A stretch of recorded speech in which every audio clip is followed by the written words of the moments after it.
Hello YouTube, let's take Captain Tunnel and Teammate Game. Currently we're on Call of Duty Advanced Warfare and we'll be showcasing for you guys the XMG Bread and Butter, which brings up fire rate by 3, damage down by 1. I think that's magazine capacity that also goes down by 2.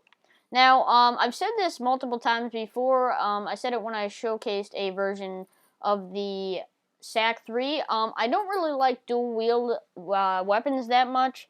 Let me know your thoughts on dual-wield weapons down below, because really, they're good sometimes. They come in handy. It's good because you get more damage with them. You can kill people faster. But then they're really inaccurate. I really like that ability to aim down the sights. So it's, as I said, it comes in handy, and then it's really inconvenient sometimes.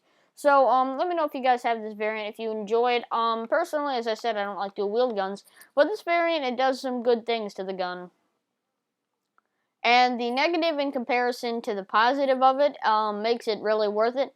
You can see because it did bring down magazine capacity by 2, that means it brought down 10 rounds from the left gun, or 20 rounds from the left gun. They could have done it more evenly, 10 down from each one, so you're not going to be running out of ammo faster in one. But the gun itself I don't like, but then the camo I feel is a really nice thing on this. But this variant, as I said, because I don't like the gun, the variant itself is a good variant. And then you can go into lockdown mode, which is something different with the XMG. So that makes it actually an okay usable gun, because it actually does make the crosshairs really small for aiming. And you can spin around fairly fast while aiming with them. I don't have any attachments on it right now, but you can get attachments.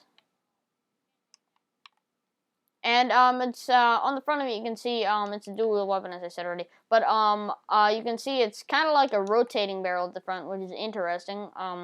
I'm not sure if that has any effect on anything. Oop. We're just gonna wait here. And you can see when you go in lockdown mode, it does bring the barrel out farther, or it does something to the barrel with reshaping it. We just got to get used to pressing the lockdown mode. As with the ohm, you need to be used to pressing the button to change something about the gun, because with the ohm, it changes it between a shotgun and a kind of LMG. So it's kind of like that in the sense you can do something to change the gun. Where is this guy?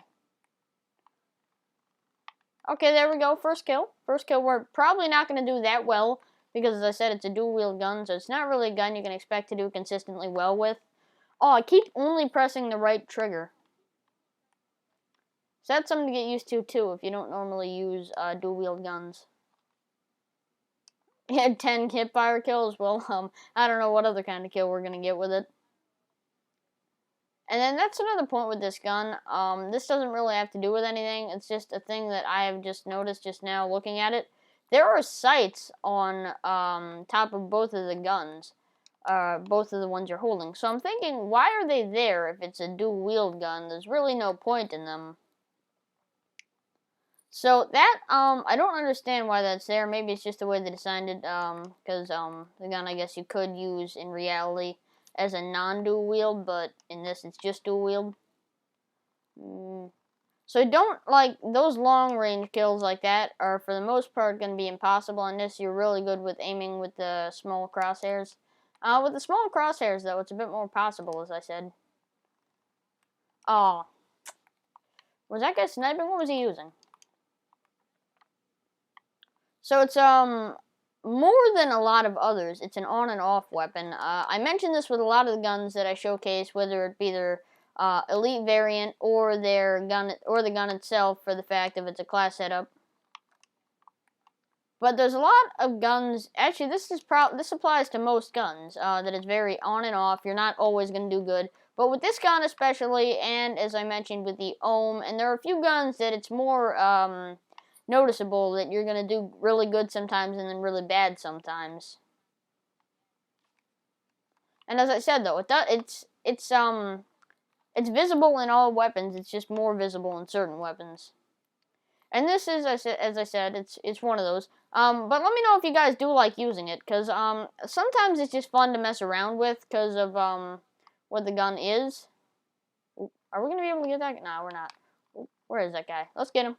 Yeah, we got him. So you see, as I mentioned already, it does make it the smaller crosshairs when you go into lockdown mode. And you can see they're somewhat accurate at long range, because it's just like looking in the dot of a scope. It's just a bit wider of an area. But actually still fairly accurate for what it is, because it is dual wield. So it's really something that you're still gonna, if you're using that, you're still gonna find yourself doing fairly better, like a lot better actually, than how you would do if you weren't in lockdown mode shooting at long range. Because if you're shooting at long range and you're not in lockdown mode, you're not gonna hit one bullet. You might hit like one or two, but you're barely gonna hit any, is the point that I'm trying to get across.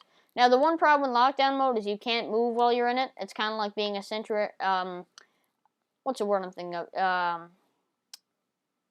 Kind of like being a stationary turret.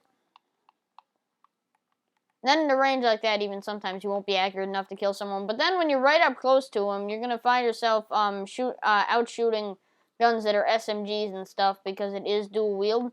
Except for maybe a dual wield SMG. I don't know how that would go. That'd be interesting to see how it turned out. Alright, yeah, see, like, as I said already, you're gonna sometimes get lucky with those long-range shots like I did this there. Now, let's see what we're doing. We're not doing completely terrible. We're not doing completely terrible. 13 and 7. That's not good, but it's not bad. I actually think we're doing better than we were with the Ohm. How are we doing with the Ohm? Maybe it was one of the matches before I recorded with the Ohm. I don't know why. So as I said, it's one of those guns, like you can see, for some reason we're not doing terrible. At least in this case, we're not doing terrible. Ah, that guy got away. I think my teammate's gonna... Oh, no, he did not get away. Where is this guy? Where is he? Oh, he's outside. Oh, I was not expecting that. I'm like, where is this guy? So, as you can see there, I thought he had already lost health, so I don't know how he got that. Maybe he had, like, a shotgun or something. I didn't really recall. So you're not always going to find yourself out shooting people, but a lot of the time you're going to see that when you're shooting at close range. And even if you're if you're up against one of those shotguns and it lowers damage, you might even find yourself out shooting a shotgun. Let's see.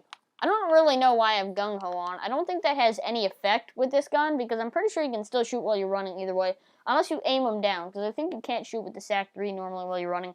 But anyway, once again, I want to hear your opinions of the gun down below. Let me know if you guys do use it a lot, you like to use it, you like the variant itself. But anyway, thank you for watching the video, and if you did enjoy, please leave a like, sub, more than you know, and I hope to see you next time.